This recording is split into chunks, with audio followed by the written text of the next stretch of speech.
ආයුබෝවන් ගම ගෙදර කුස්සියෙන් අද නිලුම් මල කැඳ තමයි හදන්න අරගෙන ආවේ. ඒකට මට ඕනේ වෙනවා නිලුම් මල කිහිපයක්, පොල්, කැකුළු හාල් ටිකක්.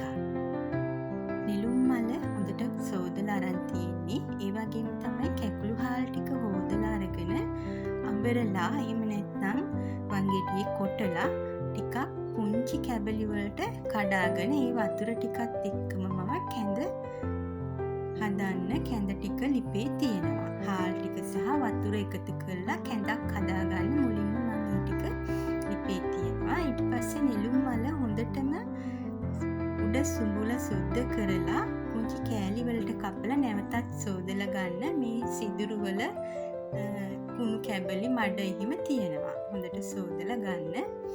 මේ නිලුම් මල මම අඹරලා ගන්නේ. එහෙම නැත්නම් වංගෙඩියේ කොටා ගන්න පුළුවන්. මෙන්න මේ වගේ වතුර දාලා මිරික ගන්න තරමට අපි මේක අඹරා ගන්න ඕනේ. එහෙම නැත්නම් කොටා ගන්න ඕනේ.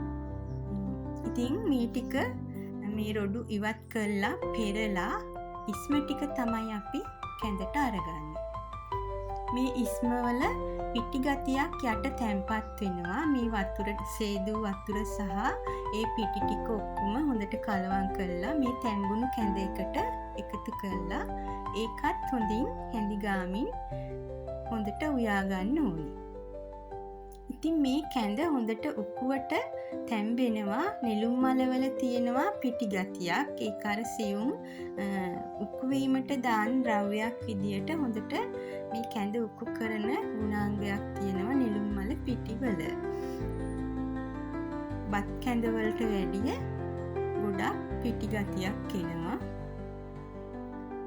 පොල් කිරි ටික මිරිකගෙන තියෙනවා. මම පොල් බෑයක් විතර ගත්තා.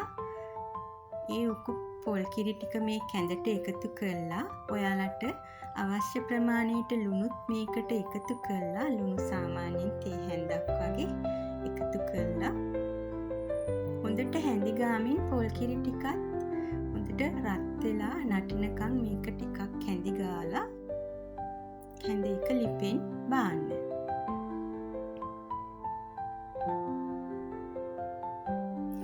නිලුම් මල කියන්නේ ගොඩාක් ඇඟ සිසිල් කරන ගුණයෙන් යුක්ත ආහාරයක්. ඒ වගේම තමයි ව්‍යංජනයක් තම්බලා පොල් සමග එහෙම නැත්නම් මෙන්න මේ විදියට කැඳ එක්ක පාවිච්චි කරන්න පුළුවන්. අපිට ආහාර රසවත් ලෙස හදාගන්න පුළුවන් විවිධ විදියට නිලුම් මල වලින්. ඒ වගේම තමයි එහි තියෙන ඖෂධීය ගුණය කියලා නිම කරන්න බැරි තරම්. ඉතින් ඔයාලටත් පුළුවන් උදේට හදන කැඳ ලයිස්තුවට මෙන්න මේ නිලුම් මල කැඳත් එකතු කරගන්න. හරිම ගුණයි ඖෂධ ගුණයෙන් පිරිපුන් නිලුම් මල කැඳ ඔයාලත් හදලා බලන්න මේ විදියට.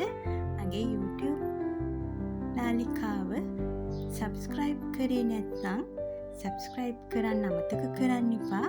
ඔයාලට හිතෙන දෙයක් ලියලා තියලා යන්න. ආයුබෝවන්. ඔයාලා හැමෝටම සුවබර දිවියක්.